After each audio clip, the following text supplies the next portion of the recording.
नीलाद्री चतुर्वेदी जी, कल्पना वर्मा जी,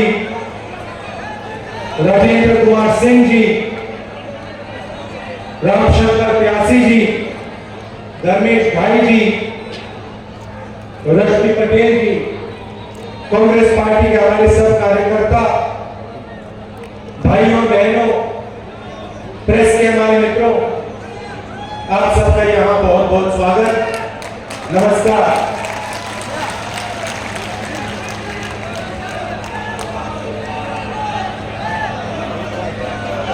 कुछ महीने पहले, एक साल हो गया, मैं कन्याकुमारी से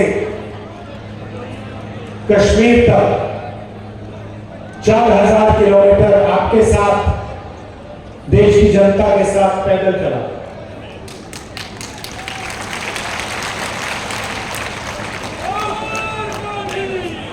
बारिश में, गर्मी में, बर्फ में हजारों लोग एक साथ भारत जोड़ो यात्रा में चले। बहुत सारे लोगों से बातचीत हुई, लाखों युवाओं से मिला, केंद्र किसानों से मिला, मजदूरों से मिला, छोटे व्यापारियों से मिला। और जब भी मैं किसी युवा से मिलता था, मैं उससे 2 सवाल पूछता था। क्या पढ़े हो और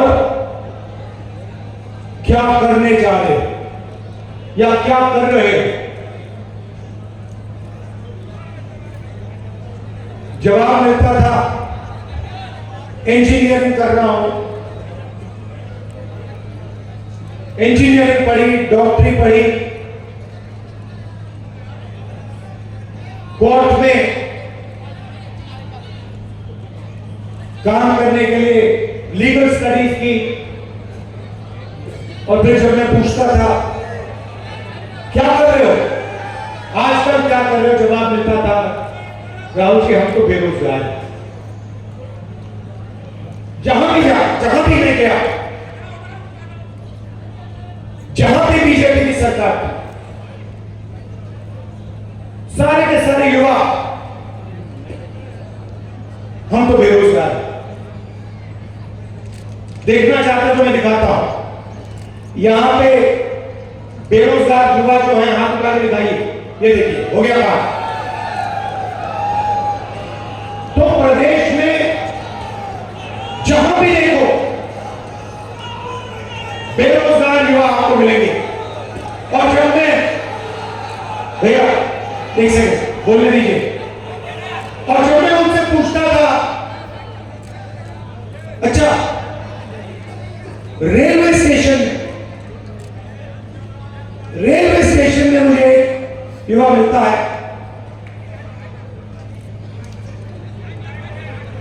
पुलिस के कपड़े पहनते हैं, लाल रंग के कपड़े पहनते हैं, लाल रंग के कपड़े पहनते हुए मुझे मिलता है।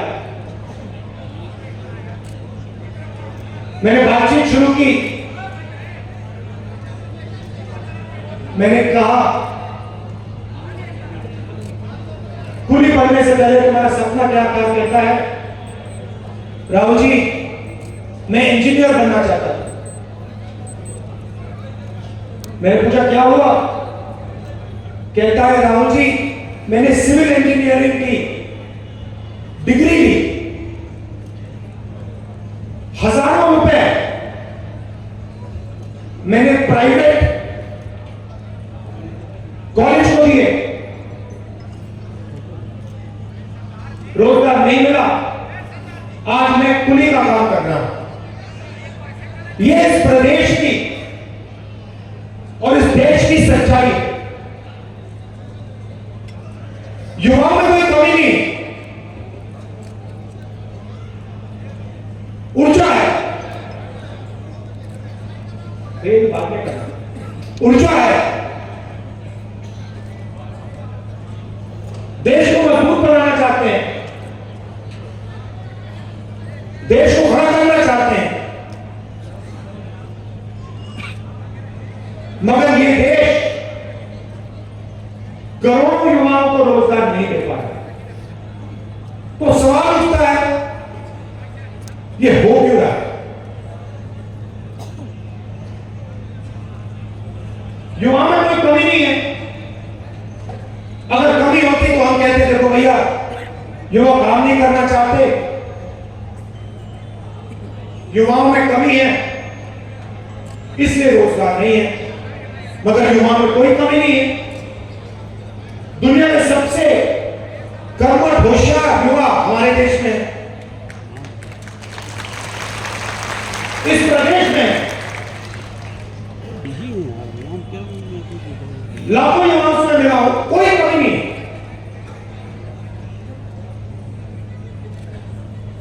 बहुत अच्छी समझ है, ऊर्जा है,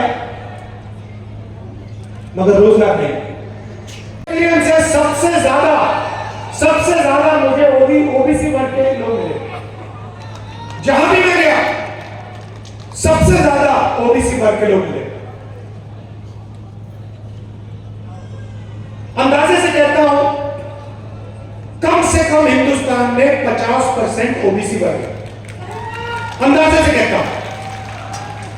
तो नरेंद्र मोदी जी कहते हैं, शिवराज चौहान जी कहते हैं कि मध्य प्रदेश में ओबीसी की सरकार चल रही है। मैंने आपके लिए आंकड़ा निकाला है। मध्य प्रदेश की सरकार को, दिल्ली की सरकार को एमएलए नहीं चलाते। मध्य प्रदेश दिल्ली की सरकार को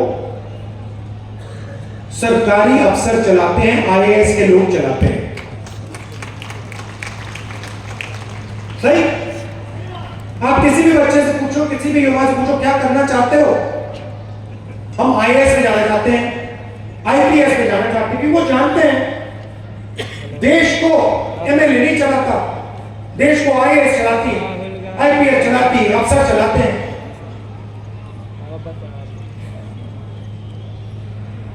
तो मैंने सवाल पूछा, मध्य प्रदेश को 53 सेक्रेटरी चलाते हैं, सरकारी अफसर हैं। मध्य प्रदेश का पूरा बजट जो है इसको ये 53 लोग बांटते हैं। तो मैंने पता लगाया मध्य प्रदेश में ओबीसी की सरकार, मैंने सुना है ओबीसी की सरकार है। तो अगर ओबीसी की सरकार है तो 53 ऑफिसर में से ओबीसी होंगे? नहीं होने चाहिए ना भाइयों बहनों। 53 में से आप जानते हो कितने अफसर हैं ओबीसी वर्ग के मध्य प्रदेश में? जहां नरेंद्र मोदी, शिवराज चौहान जी आपसे झूठ बोलते हैं कि ओबीसी की सरकार चल रही है, आपको मालूम है कितने हैं? 53 में से एक, 53 में से एक अफसर ओबीसी। अच्छा मजे की बात सुनो,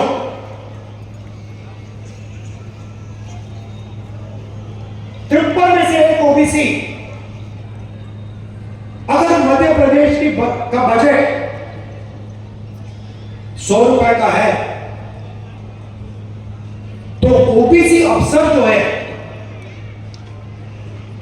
वो सिर्फ 33 पैसे पर निर्णय लेता है।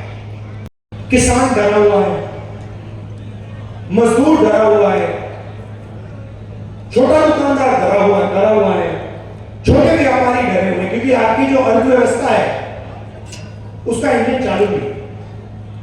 और इस भाषण में आपको यह बताना चाहता हूं कि हमारा लक्ष्य जो हमने छत्तीसगढ़ के किसानों के लिए किया है वो हम मध्य प्रदेश के किसानों और मजदूरों और छोटे दुकानदारों के लिए करना चाहते हैं।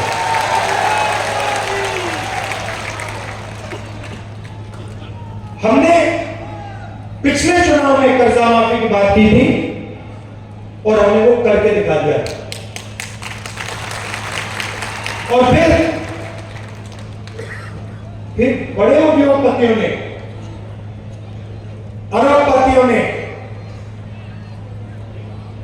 नरेंद्र मोदी जी और चौहान जी से मिलकर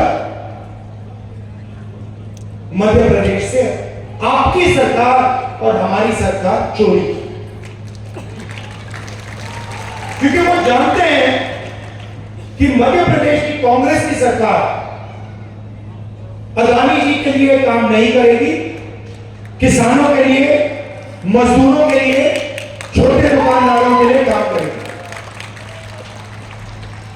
गैस सिलेंडर का रेट क्या है भैया? 1200। छत्तीसगढ़ में क्या रेट है? यहां पे 1200, वहां पे 500। कितने दिन के लिए देगी भैया? 1 महीना के लिए देगी। उसके बाद हम 5 साल के लिए 500 रुपए का सिलेंडर देंगे,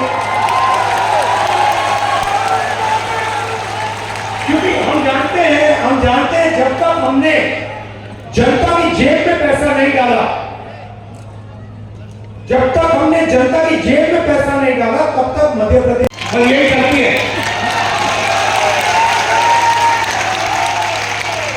यही मैं पहनता हूं। नरेंद्र मोदी हर रोज कोई ना कोई नया कपड़ा पहनते हैं,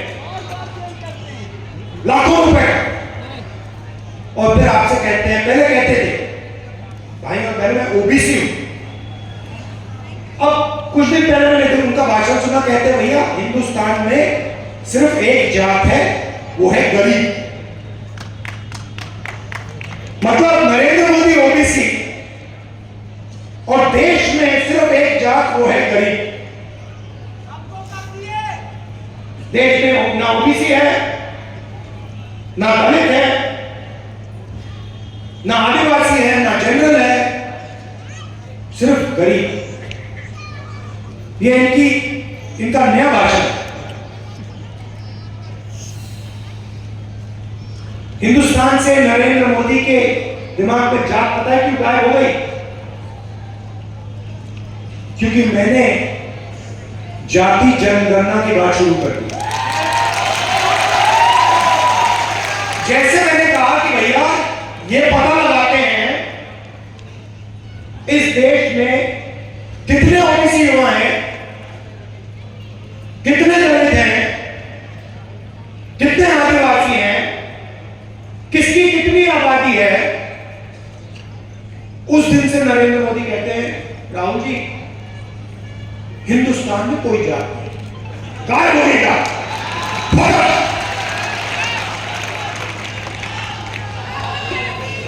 क्यों?